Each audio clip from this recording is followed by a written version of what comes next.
আসসালামু আলাইকুম এভরিওয়ান। তো আশা করি সবাই ভালো আছেন। তো ট্রাস্ট ওয়ালেট অ্যাকাউন্টটা কীভাবে খুলবেন আশা করি সম্পূর্ণ ভিডিওটা দেখলে বুঝতে পারবেন। তো ট্রাস্ট ওয়ালেট অ্যাকাউন্টটা খোলার জন্য আপনার হচ্ছে সর্বপ্রথম প্লে স্টোর আছে, যে প্লে স্টোরে চলে যাবেন। প্লে স্টোরে গিয়ে এখানে সার্চ অপশনে সার্চ করবেন, যে সার্চ বারে যে সার্চ করবেন ট্রাস্ট ওয়ালেট লেখে TRUST ট্রাস্ট ওয়ালেট লিখে সার্চ করলে অ্যাপ্লিকেশনটা হচ্ছে আপনি প্লে স্টোরে পেয়ে যাবেন। এখান থেকে কী করবেন, ইনস্টল করে নেবেন। হ্যাঁ, এই যেহেতু আমার এখানে কি ইনস্টল করাই আছে, তো এই যে ওপেন আছে ওপেনে ক্লিক করে দিলাম। তো আপনার হচ্ছে ইনস্টল করে নেবেন। তো ইনস্টল করার পর এরকম একটা ইন্টারফেস চলে আসবে। তো যেখানে এখানে প্রথমে লেখা আছে যে ক্রিয়েট এ নিউ ওয়ালেট, তারপর হচ্ছে অ্যাড স্টেন ওয়ালেট, দুটো অপশন আছে। এখন ক্রিয়েট এ নিউ ওয়ালেট যেটা, সেটা হচ্ছে আমরা নতুন করে কি ট্রাস্ট ওয়ালেটটা লগ ইন করবো বা নতুন করে অ্যাকাউন্টটা খুলবো। আর অ্যাড স্টেন ওয়ালেট যেটা আছে, এটা হচ্ছে আপনার পুরাতন যে ট্রাস্ট ওয়ালেট আছে ওটা নতুন করে লগ ইন করার জন্য। তো আমরা হচ্ছে কি সাধারণত হচ্ছে যে নতুন অ্যাকাউন্ট ক্রিয়েট করার জন্য হচ্ছে কি ক্রিয়েটে নিউ ওয়ালেট যেটা আছে এটার উপরে ক্লিক করে দেবো। এটার উপরে ক্লিক করে দেওয়ার পরে প্রথমে দেখেন যে ক্রিয়েট আছে, যে ক্রিয়েট অপশন আছে, এটা ক্লিক করে দেবেন ক্রিয়েট। তারপরে যে এখানে ব্রেকআপ ম্যানুয়াল আছে, যে ব্রেকআপ ম্যানুয়াল এখানে ক্লিক করে দেবেন। এরপরে দেখেন এখানে তিনটা কিন্তু হচ্ছে কি টিক চিহ্ন আছে, এই যে তিনটা টিক চিহ্নতে হচ্ছে কি টিকমার্ক করে দেবেন। টিকমার্ক করে দেওয়ার পরে এখানে যে কন্টিনিউ লেখা আছে কন্টিনিউতে ক্লিক করে দেবেন। ক্লিক করার পরে দেখেন এখানে কিন্তু 12টা ওয়ার্ড চলে আসছে, 12টা কোড চলে আসছে। তো এই কোডগুলো কী করবেন, আপনি একটা ডায়েরির মধ্যে বা একটা খাতার মধ্যে লিখে রাখবেন। কারণ পরবর্তীতে যখন আপনার মোবাইল হারিয়ে যাবে অথবা হচ্ছে ট্রাস্ট ওয়ালেট ডিলিট হয়ে গেলে আপনার ট্রাস্ট ওয়ালেট অ্যাকাউন্টটা কিন্তু লগ ইন করতে হলে এই কোডগুলো কি আপনার লাগবে। তো এই কোডগুলো সুন্দর মতো করে একটা কি ডায়েরিতে লিখে রাখবেন। এটা হচ্ছে আপনার কোনো প্রকার স্ক্রিনশট বা এগুলো কিন্তু হবে না। এটা কি করবেন, আপনি একটা ডায়েরির মধ্যে লিখে রাখবেন, ঠিক আছে। তো ধরেন এখানে যে কপি লেখা আছে, জাস্ট আমি একটা কপি করব। কপি করে এখান থেকে কি বের হয়ে আসবো।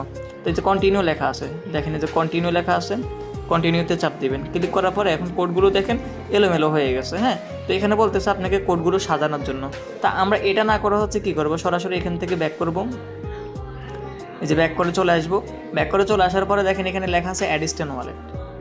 কোডগুলো কপি করার পরে এখানে অ্যাড স্টেন ওয়ালেট আছে, এটা ক্লিক করবেন। ক্লিক করার পরে দেখেন এখানে প্রথম যে অপশনটা আছে এটা চাপ দিবেন। চাপ দেওয়ার পরে এখানে লেখা আছে দেখেন এই যে মাল্টি কয়েন ওয়ালেট, তো এটা ক্লিক করে দেবেন। ক্লিক করার পরে এখানে দেখেন দুটো অপশন, এই যে একটা বক্স চলে আসছে। তো এই বক্সটার মধ্যে হচ্ছে আপনি যে কোডগুলো কপি করে আনছেন এখানে এটা কী করবেন, আপনি পেস্ট করে দেবেন।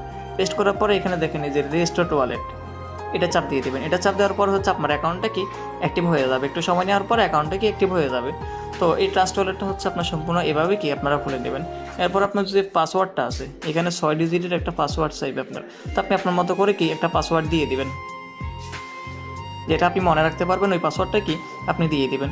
তো এখানে কনফার্ম করার পর এখানে আপনার পিন যাবে, আপনার হচ্ছে যে ফিঙ্গারপ্রিন্ট আছে, তো ওটা আপনি চাইলে দিতে পারেন, না চাইলেও দিতে পারেন। হ্যাঁ, এটা হলো আপনার ব্যক্তিগত সাবসেট।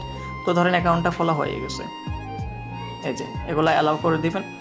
অ্যালাউ করার পরে একটু নিচে আসবেন। নিচে আসার পরে দেখেন এখানে লেখা আছে ম্যানেজ ক্রিপ্টো, তো এটাতে ক্লিক করবেন। ক্লিক করার পরে এখানে যে আমাদের এতগুলো দিয়ে কিন্তু কাজ নাই, তো আমরা কি করব, যে 3 নাম্বার যেটা আছে এটা রাখবো, এটা রেখে বাকি যেগুলো আছে এগুলো কি অফ করে দেবো। অফ করার পরে এখানে সার্চ করবেন USDT লিখে, কারণ আমরা এখানে দুটো এই BNB এবং USDT ডলার দিয়ে কাজ করি। তো USDT এটা লিখে যখন সার্চ করবেন তখন হচ্ছে এরকম ইন্টারভিউ আসবে। এখন এখান থেকে একটু স্ক্রল করে নিচে আসবেন। এটা হয়তো আপনাদের প্রথমও থাকতে পারে বা নিচেও থাকতে পারে। তো আপনার হচ্ছে কি স্ক্রল করে নিচে আসবেন, দেখেন এই অপশনটা, এই যে USDT BNB স্মার্ট চেন, এই যে এটা আছে, এটা আপনারা অন করে নেবেন। হ্যাঁ, এই যে এটা অন করে নেবেন। এরপর এখান থেকে ব্যাক করবেন। ব্যাক করার পরে যে আপনাদের কাজগুলো শেষ কমপ্লিট।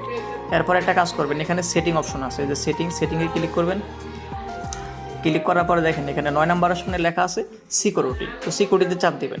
সিকিউরিটিতে চাপ দেওয়ার পরে এখানে আপনার যে পিনটা দিলেন, আপনি ট্রাস্টওয়ার্ডের যে পিনটা দিবেন ওই পিনটা কি এখানে বসাই দিবেন। বসাই দেওয়ার পরে এখানে যে প্রথম যে অপশনটা আছে সিকিউরিটি স্ক্যানার, এই অপশনটা কী করবেন, অফ করে দিবেন। অফ করে দিয়ে এখান থেকে বের হয়ে যাবেন। তো এই ট্রাস্ট ওয়ালেটটা আশা করি সম্পূর্ণ ভিডিওটা দেখে আশা করি বুঝতে পারবেন যে ট্রাস্ট ওয়ালেটটা কীভাবে আপনি খুলবেন। হ্যাঁ, তো ট্রাস্ট ওয়ালেট খোলাটা আমাদের কমপ্লিট, এতটুকু হচ্ছে কাজ। তো আশা করি সবাই বুঝতে পারছেন ট্রাস্ট ওয়ালেটটা কীভাবে খুলবেন। তো সবাই ভালো থাকেন, সুস্থ থাকেন। আজকের জন্য ভিডিওটা এই পর্যন্তই। হ্যাঁ, আল্লাহ হাফিজ।